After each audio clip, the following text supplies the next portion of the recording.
Conforme o tempo passa, muitas coisas especiais podem perder o seu brilho. Quando nós olhamos para os nossos bebezinhos, quando eles estão bem pequenininhos, e eu lembro dessa cena, eu não tirava os olhos das pequenas. A começar pela mais velha, estreando no coração do pai, eu olhava sem ela fazer nenhum movimento especial. Eu olhava e continuava admirando. Os meses foram se passando, eu continuei admirando, até que fui admirando normalmente, até que achei comum e já não admirava tanto. Nós podemos ser assim com muitas coisas. Eu acho que você já se viu assim. Eu quero entrar naquela igreja bíblica, é uma igreja abençoada. Que palavra, que comunidade, que povo. O tempo vai passando, e aí o que vai acontecendo é que gradativamente a igreja bíblica continua bíblica, a pregação continua muito boa, os irmãos continuam vivos, eficazes na comunhão, mas parece que já não é tão grande como era antes. Aquela pessoa que cuida da gente, que deu um primeiro conselho para a gente, nossa, nunca fui aconselhado assim, nunca me sentei com alguém que me desse tanta atenção. E isso vai acontecendo e gradativamente nós vamos nos sentindo mais à vontade, até que podemos talvez não perceber que não valorizar a grandeza de algo, não ser tão grato assim, não se renovar em termos de gratidão, já que a gratidão precisa ser um exercício em renovação, a gente vai se tornando mais indiferente. Acredito que todos aqui têm uma memória sobre coisas grandiosas assim, que se tornaram coisas normais, e aí pode gerar certo grau de indiferença, estar ou não, fazer ou não, comunicar-se ou não, prestar contas ou não, olhar o bebê ou não. O casamento se torna comum, embora continuemos defendendo ele, embora continuemos gostando da igreja, dos irmãos, dos bebês, dos filhos quando crescem. Mas aí a gente pode tomar um caminho de não mais agradecer e achar que aquilo é normal. Nos tornamos indiferentes àquilo aos poucos. Depois da indiferença segue-se a negligência no trato. Depois, é possível que nesse caminho de não gratidão, a ingratidão tome o nosso coração. E aí, em dado momento, não mais só a ingratidão, mas atitudes vis e egoístas podem se estabelecer. Esse é o caminho do não renovar-se em gratidão por aquilo que o Senhor é, por aquilo que Deus nos dá. E às vezes quando caímos em si, e essa palavra é usada aqui, né? Cair em si. Você viu isso, né? No texto. Quando caímos em si, às vezes já é tarde demais. É verdade. Eu não posso deixar de dizer aqui que às vezes quando nós caímos em si, não dá mais para restaurar as coisas. Elas se perderam. Elas quebraram ao ponto de que não se colam mais. De todas as coisas do mundo que nesta manhã você poderia lamentar ter perdido, não valorizado, não ter se percebido quando aconteceu, não ter olhado com carinho e valor, de todas as coisas que você vai ver neste mundo, e que certamente uma delas você poderia lamentar mais do que todas as outras, é não ter valorizado o amor de Deus em dado tempo, em dado momento, ou mesmo aqui agora. O amor de Deus, o amor com o qual Deus nos ama, ele é contínuo. Ele está aqui representado por estes símbolos, por essas evidências físicas que na verdade nos trazem à memória o amor de Deus, o amor do Pai. Você já leu essa história, não? Muitas vezes. Eu não diria que você leu tantas vezes quanto você tomou a ceia, mas eu diria que você já leu muitas vezes. Ela é muito conhecida. E essa história, ao me debruçar sobre ela para estudá-la, os comentaristas trouxeram um panorama um pouco diferente das demais parábolas de Jesus. Esta parábola, ela tem uma riqueza de detalhes muito grande, Ou seja, apesar de todas as parábolas terem um núcleo, tem uma mensagem que ela quer passar, essa parábola, ela necessita de que você entenda os movimentos dos personagens, as falas dos personagens, elas são significativas. Nesse termo, eu diria que a parábola que você leu comigo de Lucas 15, ela é quase insuperável. Os detalhes são muitos. Os detalhes se ampliam e ganham força conforme os personagens vão falando, se movendo. Você já deve ter lido tantas vezes essa parábola que talvez nesta manhã ela não tenha trazido o mesmo impacto que da primeira vez que ela te afetou. Mas ela continua sendo palavra de Deus como foi na primeira vez. E o amor de Deus continua sendo o grande amor de Deus por você e por mim. E eu acredito que seja razoável para o nosso coração, movido por gratidão, se apresente agora para ouvir de uma maneira muito densa, muito especial, para que não venhamos a nos tornar indiferentes a tão grande salvação. E é aqui que eu gostaria de começar a falar sobre essa história nos próximos 20 minutos. Essa história você já deve ter ouvido falar com o nome de filho pródigo. Acredito que muita gente já ouviu falar sobre ela com esse termo, o filho perdido, o filho desperdiçador, o filho pródigo. Essa história contada deveria ter certamente outro nome, e você também já deve ter ouvido, né? Ela não devia se chamar filho pródigo, porque a figura central não é o filho, mas o pai. O pai é o personagem central. Como você pode ter percebido, ele é o primeiro a ser mencionado, verso 11. Ele é o primeiro personagem da parábola. Ele é o último que fala. Ele começa a parábola, ele fecha a parábola. Ele começa não falando, apenas ouvindo. E no final ele termina e conclui a parábola, ele fala a parábola. A relação entre seus filhos estava destruída, a família estava acabada. O panorama familiar dessa família do homem que tinha 2 filhos é aterrador. As relações estão completamente afastadas umas das outras. Nós não sabemos como o filho mais novo desenvolveu o seu arrependimento. A gente não sabe, né? Você não sabe. Será que ele continuou? A história não diz. A história não tem esse motivo. Você também não sabe se depois que o filho mais velho foi abordado, você não tem noção se ele se quebrantou. Porque a última fala é do único personagem completamente concluído na história, o pai. O pai tem consistentemente uma história que você consegue vê-lo em atuação e você consegue saber quem é esse pai. E esse pai e essa história falam sobre o amor invencível de Deus, o amor que te trouxe aqui esta manhã. E tendo em vista isso, eu gostaria de perguntar a você se você consegue identificar o que o pai deu ao filho, porque eu não vou gastar tempo lembrando tudo de novo. Mas o começo diz assim: certo homem tinha 2 filhos. O mais moço deles disse ao pai: pai, quero que o Senhor me dê a parte dos bens que me cabe. E o pai repartiu os bens entre eles. Nem sempre você vai encontrar tudo quando revira um texto velho, mas às vezes você encontra. E nessa parábola, as palavras que você encontra aqui poderiam ser melhor traduzidas para que você pudesse ganhar o impacto que elas têm. Aqui no verso 11, por favor, verso 12, o filho pede bens aos pais. A palavra grega traduzida por bens é ousias. O tradutor usou bens, não é? E aí fala que o pai repartiu o quê? Os bens entre eles. Não é isso que está no final do 12, gente? Mas a palavra em grego aqui muda. Não diz ousias, fala bios.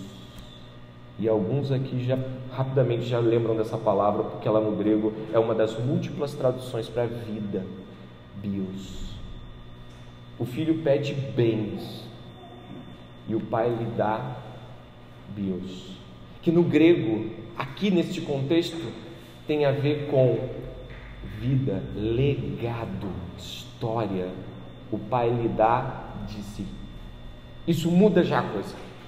O filho pede dinheiro, o pai dá, o pai, bios. Você anota e confere depois. Isso me chocou de cara, porque sem a mudança de palavras e tradução, você fica achando que o pai deu o que ele queria. Basicamente o que o pai deu foi o que ele pediu, mas não foi isso. O pai deu de si mesmo. O pai deu seu legado. O pedido do filho é cruel, porque o pedido do filho é pedido feito por quem já tem pai morto. E mais, o filho é ousado em seu pedido, e ousado para o mal, porque a atitude do filho é um pedido que você, como filho mais novo no Oriente Antigo, você não faria nunca. Primeiro porque a maior parte dos bens recairia sobre o primogênito, pelo menos o dobro dos demais irmãos. Segundo porque isso era dizer que você preferia que seu pai estivesse morto, tendo o dinheiro dele. E isso traduz a realidade humana de quando nos desgarramos de Deus para viver aquilo que nós achamos que devemos. Por isso eu ressaltei as palavras, porque elas devem apontar para significados profundos em nosso coração. Nós queremos de Deus dinheiro, nós queremos de Deus posses, vida boa, casamentos abençoados, segundo nosso próprio conceito de bênção. E quando o pai deu as coisas para ele deu de si mesmo, bios. Guarda, porque a palavra não vai parar aqui, ela acontece de novo. Deu a sua vida, deu o seu legado, deu de si mesmo. A expressão aqui tem a ver que o que ele deu não era só coisas materiais, mas era parte daquilo que ele havia conquistado com sua própria vida. Essa palavra também é encontrada quando aquela mulher que passa por anos e anos com fluxo de sangue diz assim: e ela gastou todos os seus bens para tentar pagar médicos que conseguissem curar o seu fluxo. Ali a palavra também é bios. Ela gastou tudo da sua vida, ela deu tudo para encontrar aquela cura. Lucas 8:48. E aí sabe o que a gente vai encontrar? O filho, né? Eu não vou ficar fazendo pontinhos aqui, eu dividi para mim no texto, mas para você é uma grande história. E aí o pai responde, o pai lhe dá o que o pai crê que deva dar. Mas o verso 13 diz assim: passados não muitos dias, o filho mais moço, ajuntando tudo que era seu, partiu para uma terra distante e lá desperdiçou todos os seus bens, vivendo de forma, bens aqui é bios, e desperdiçou tudo que ele era, tudo que ele havia recebido, tudo aquilo que era o seu ser. Ele deu a sua vida para a vida desenfreada. E no verso número 14, 15, depois de ter consumido tudo, ou seja, ele gastou toda a sua vida ali, tudo que ele havia recebido, tudo aquilo que ele era, consumido tudo, sobreveio àquele país uma grande fome, e ele começou a passar necessidade. Então foi pedir trabalho a um dos cidadãos daquela terra, e este o mandou para os seus campos a fim de cuidar de porcos. Aqui, então foi pedir trabalho a um dos cidadãos da terra, e este o mandou. A palavra em algumas traduções, ele o contratou, é melhor traduzida por ele o aprisionou, ele uniu-se intimamente a ele, porque a expressão traduz não apenas um contrato, mas uma espécie de aliança. Ele chamou para a sua vivência, e aí a vivência dele é cuide de porcos. Para um judeu, cuidar de porco era o fim de tudo. Cuidar dos porcos não poderia ser feito por judeus, primeiro porque era um alimento abominável, segundo porque os judeus faziam uma relação disso com os gentios que gostavam de carne de porco, então havia várias relações. A situação do filho se torna muito difícil, porque estando com os porcos, ele não consegue nem ser alcançado pelos seus, porque os seus não vão querer ir até onde está ali aquele lugar maldito e imundo. A condição do filho, após desperdiçar toda a sua vida, é de um fundo de poço que ninguém da sua terra conseguiria ou desejaria se meter a tirar. E aqui fica-nos uma dimensão pessoal muito importante, de que a gratidão também tem a ver com como eu lembro de onde Ele me tirou, como eu lembro de onde Ele me arrancou, do que eu vivia. Podemos ser pessoas extremamente passivas a este momento magnífico, quando nós nos atemos a coisas única e exclusivamente que estamos passando agora, a tribulação que estamos passando agora, a nossa tristeza momentânea, ao nosso momento talvez de insensibilidade ou algum problema do trabalho, sabe? Nós podemos nos tornar pessoas extremamente indiferentes à ceia, por exemplo, que é algo grandioso, ao não nos lembrarmos que não somente não tomávamos ceia, mas vivíamos cegos, perdidos em nossos pecados e delitos. Vivíamos entre os porcos, como os porcos, e mais, Ele queria comer a comida dos porcos, nos alimentando como os porcos, vivendo como os porcos. A dimensão da parábola, e aqui eu ressalto, não há uma intenção alegórica na minha exposição, mas uma intenção de mostrar a degradação da ausência de gratidão em relação a Deus. Isso nos arrasta para um limbo, a ausência de percepção do amor do Pai. Isso nos traz para uma dimensão de vivência não somente pecaminosa, o que é terrível, mas ela fica totalmente cercando-nos. É uma aliança do mal. E o filho fica olhando para aquilo tudo, e aí acontece algo. Ali, verso 16. Ele desejava alimentar-se das alfarrobas, eram vagens que os porcos comiam, mas ninguém lhe dava nada.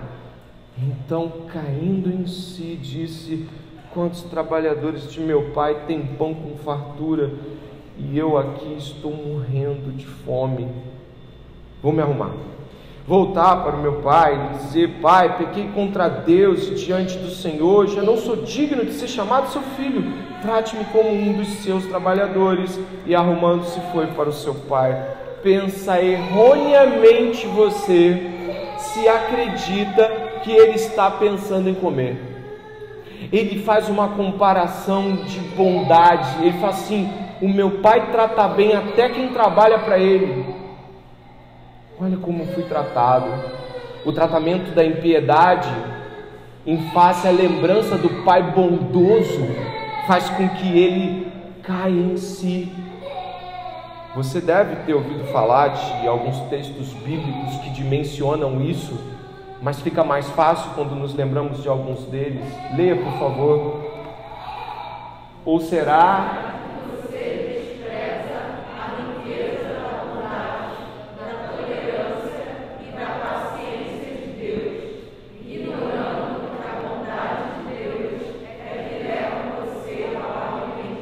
que nos leva ao arrependimento?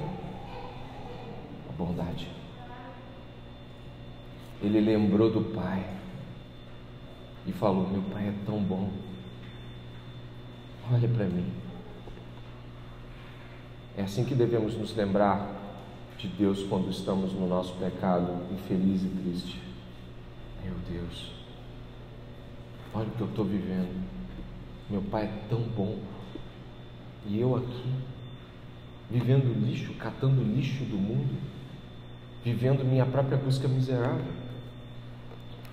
Ele não está querendo comida, ele caiu em si. A palavra em grego, eu separei também, eias, reaton, é uma palavra mais do que cair em si, porque essa palavra pode ser muito fraca. Eu estou chamando as palavras aqui de volta, porque intentou o Senhor permitir que escrevessem os apóstolos e os discípulos em língua grega, então a gente não pode ignorar de que uma tradução ela tem um limite, e se ela não está chegando até lá, você tem que buscar em algum momento que ela chegue até lá. E a palavra diz o seguinte: em seu íntimo, em seu coração. A expressão é usada 11 vezes por Lucas nesse mesmo livro, e ela indica uma contrição profunda seguida de uma reação contundente de mudança. Olha que coisa. Todas as vezes que Lucas usa essa expressão, o personagem se lança em torno de uma mudança imediata. Como é cair em si nesta manhã? É perceber a bondade do Pai, a miséria pessoal, e lançar-se como um filho mais moço. Ele compara a bondade do Pai com o que ele vê no mundo e diz: a bondade do Pai é insuperável, não tem como.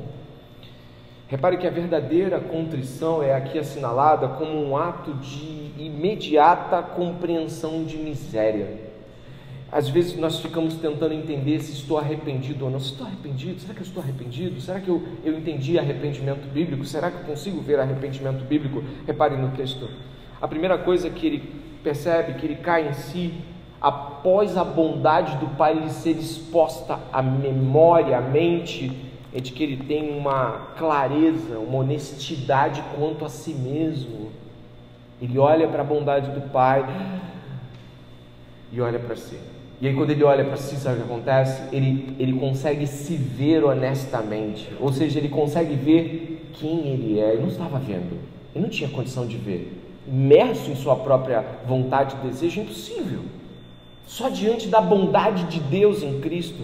Quando nós olhamos e vemos textos como: e Deus amou o mundo de tal maneira, e deu o seu Filho, e a gente, opa, para aqui, Ele deu o Filho, o único Filho, por mim. Então a bondade dele nos trava e a gente olha para aquilo que a gente não está dando, para aquilo que a gente não está sendo, para o perdão que não está sendo movido, para a atitude que a gente não está tendo e devia ter, e a gente começa a ver um esmagamento pessoal de: é tão pequeno, porque eu me apego a isso? É tão ridículo, porque eu estou cobrando, porque eu estou querendo, porque eu estou fazendo com que as pessoas sejam melhores a meu próprio gosto. É o que acontece aqui. Após a bondade do Pai ser exposta a um senso de honestidade quanto à miséria pessoal. Talvez você queira hoje pensar em produzir contrição, sabe? A gente fica apertando os olhos e cantando os cânticos com o fundo do coração. Não é assim que se produz contrição, não.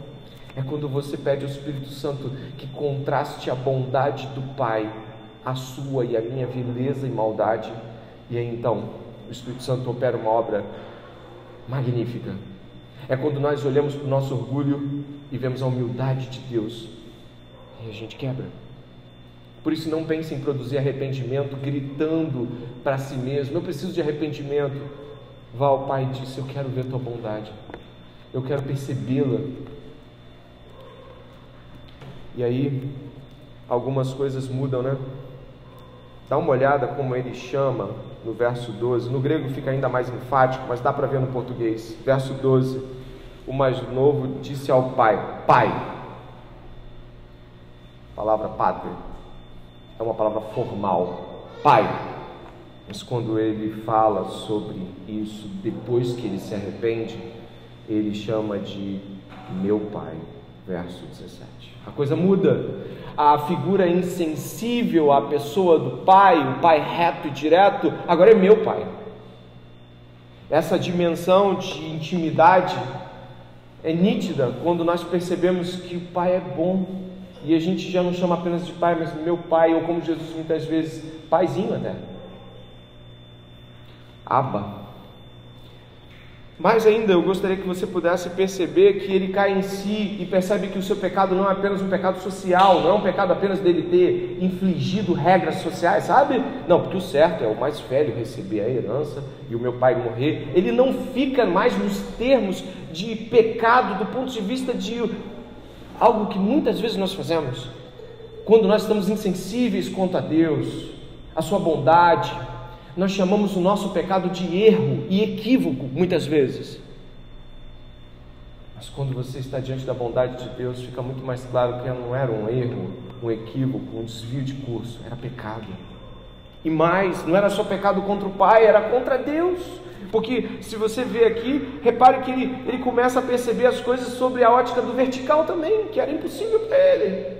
A bondade de Deus nos faz perceber que todo pecado é pecado contra Deus. Ele não pode ser pecadinho. Não, é porque eu sei que eu tenho esse pecado. Não, eu sei que eu tenho esse probleminha. Eu sei que eu tenho esse desafiozinho. Eu sei que tem essa coisinha, né? Eu preciso melhorar. Para com isso em nome de Jesus. Pecado é contra Deus. Afasta de Deus. Então não pode ser algo que eu assuma como pequeno. Você levou para Jesus a cruz, você levou Jesus à cruz do Calvário. E ele fala, eu vou mudar. Ele não fica assim, eu vou mudar amanhã, eu vou agora, eu vou arrumar tudo que eu tenho aqui, eu vou botar a roupa de viagem, eu vou agora. Essa é a postura de quem não suporta mais viver longe do Pai, viver ignorando a bondade do Pai. E os termos avançam. E talvez aqui nós tenhamos a chave hermenêutica da redenção da parábola.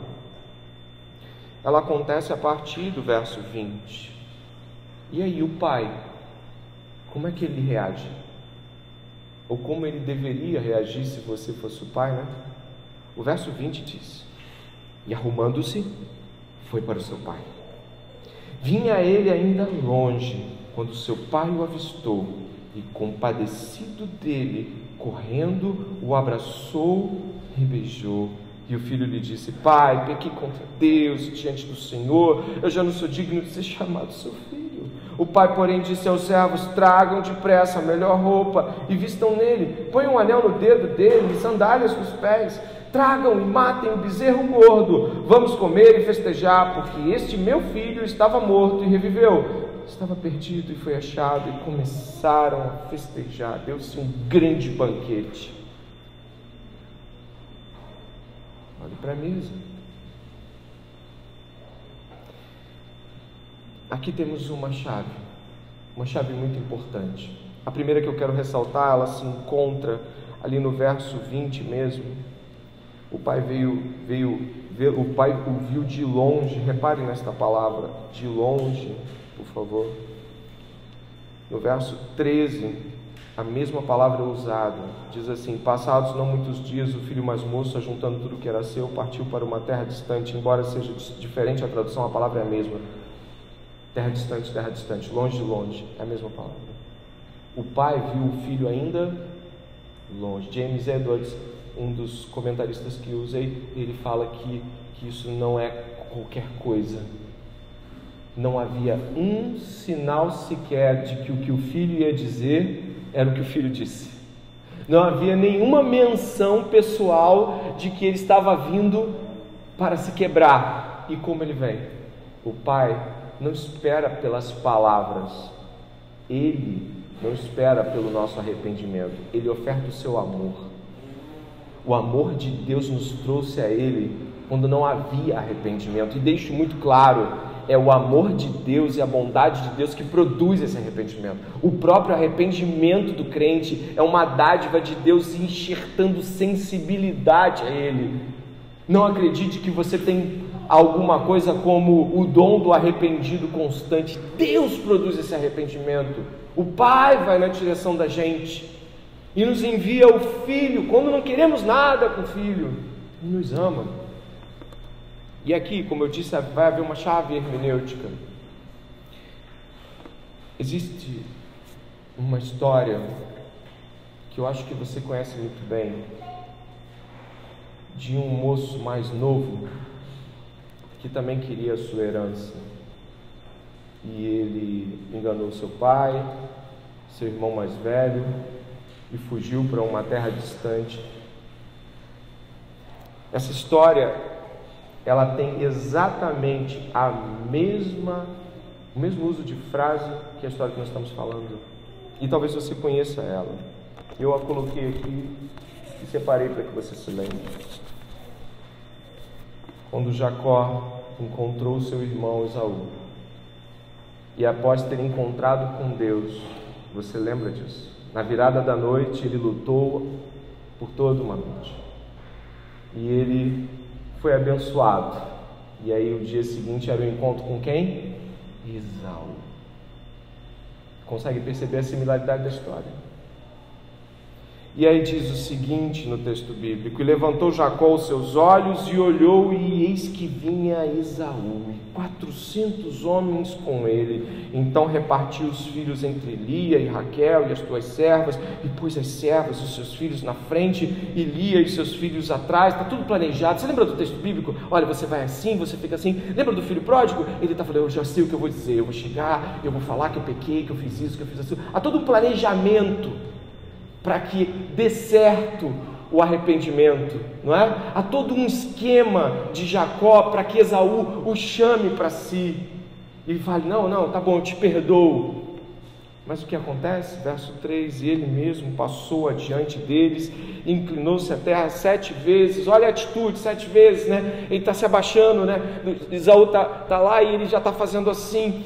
Então até que chegou o seu irmão, então Esaú correu ao encontro, abraçou, lançou sobre o seu pescoço, o beijou e choraram.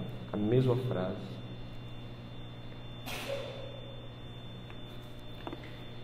E disse Esaú, já no verso 8: de que me serve todo este bando? Jacó quer dar coisas para ele, né?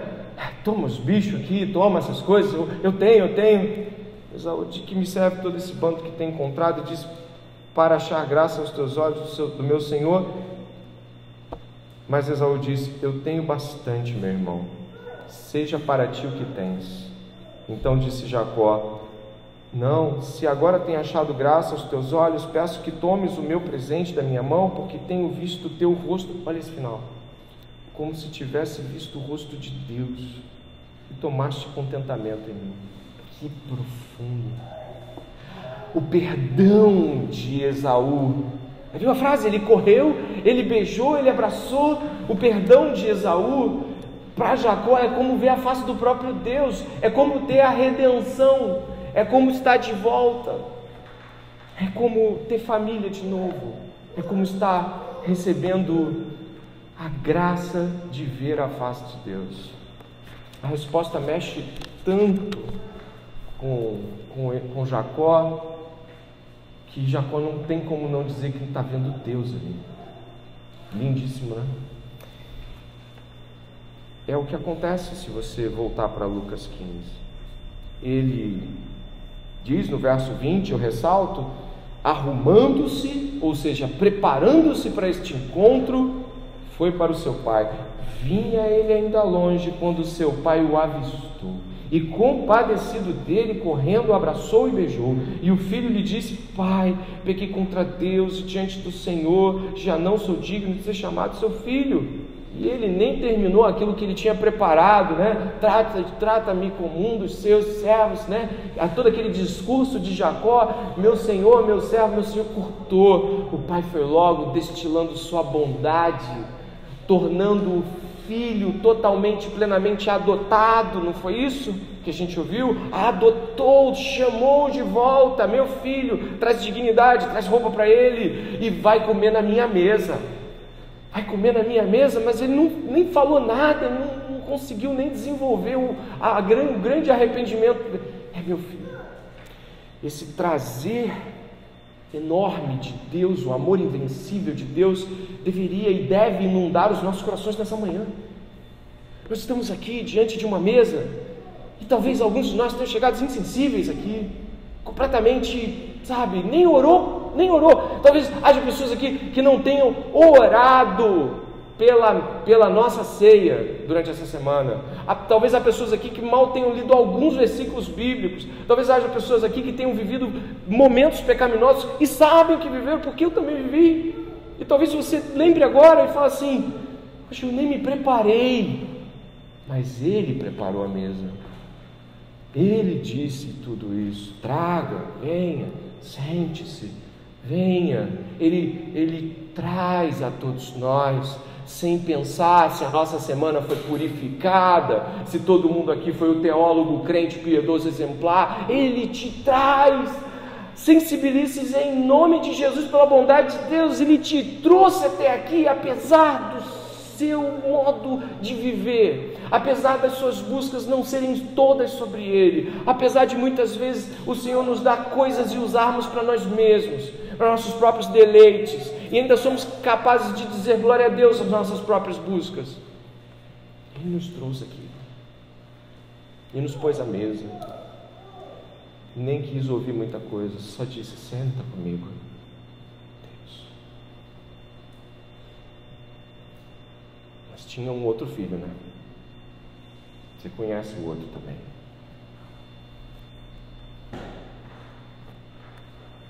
Verso 25, ora, o filho mais velho estava no campo.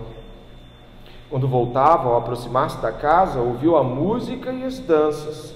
Chamou um dos empregados e perguntou o que era aquilo. E ele informou: seu irmão voltou. E por tê-lo recuperado com saúde, o seu pai mandou matar o bezerro gordo. O filho mais velho se indignou e não queria entrar. Saindo, porém, o pai procurava convencê-lo a entrar, mas ele respondeu ao seu pai: faz tantos anos que sirvo o Senhor e nunca transgredi um mandamento seu.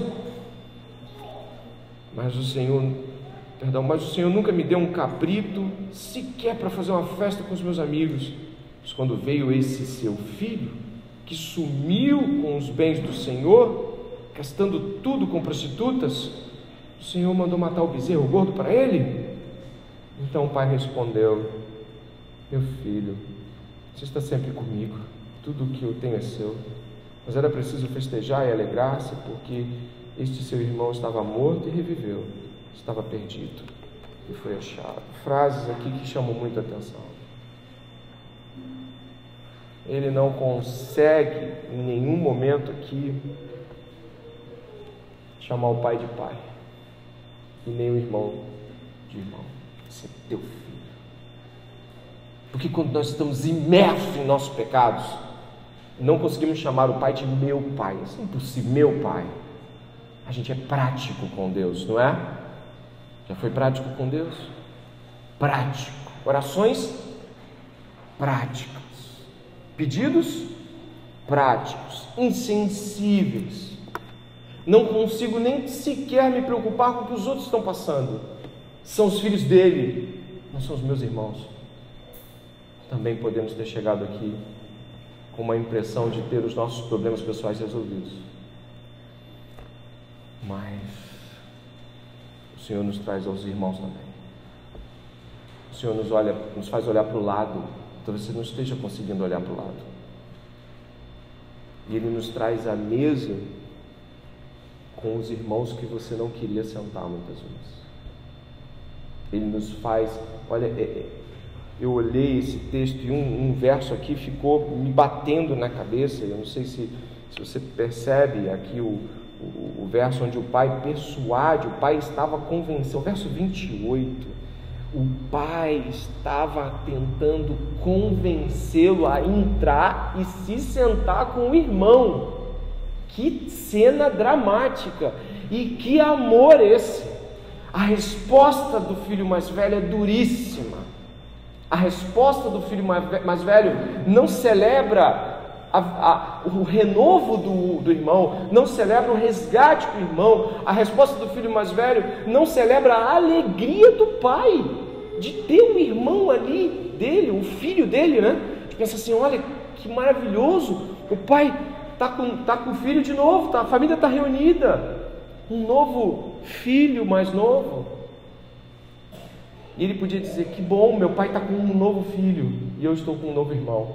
Mas ele não consegue ver, porque está imerso em sua autojustificação. E quando nós estamos nos justificando demais, é impossível ver a alegria alheia, a misericórdia de Deus na vida dos outros. É impossível que a gente deseje a misericórdia na vida dos outros. A gente quer que elas sejam reveladas. E o que ele faz aqui? Ele só revela os pecados do irmão. Gastou com prostituta, gastou teus bens, ele botou o dedo na sua cara, ele estragou tudo. Olha o que ele fez com você.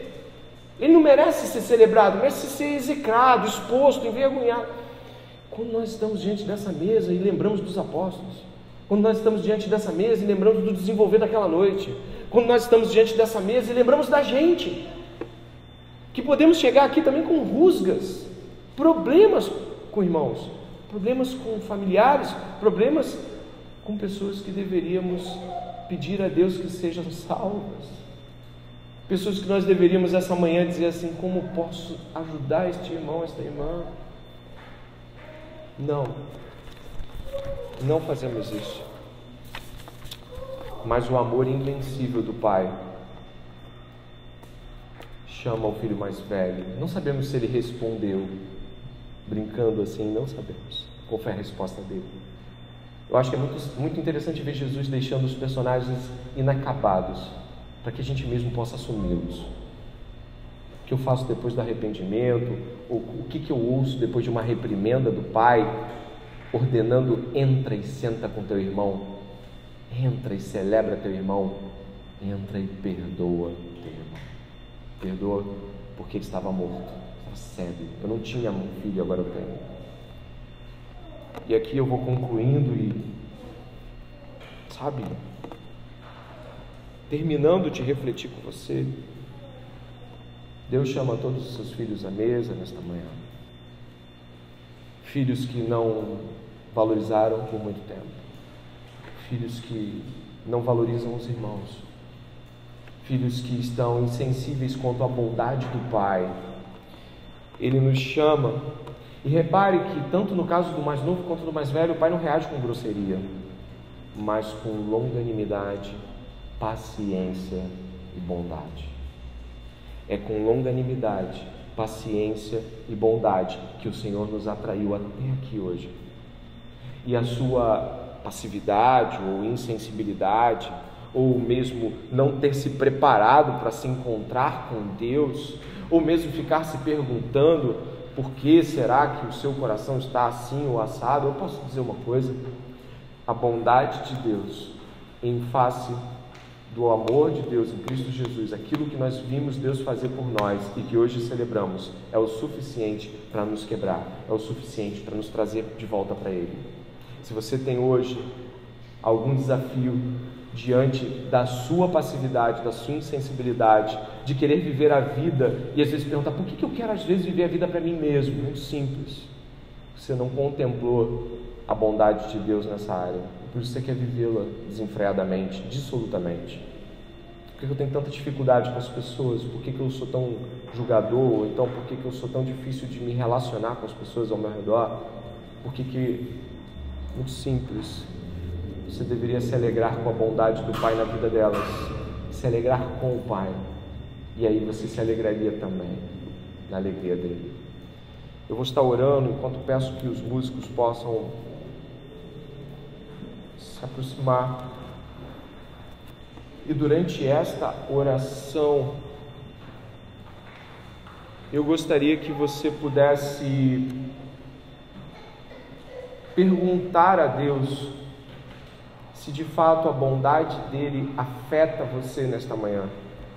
Se Deus ter enviado o seu único filho, ou seja, Deus enviou tudo, deu de si mesmo, te afeta esta manhã.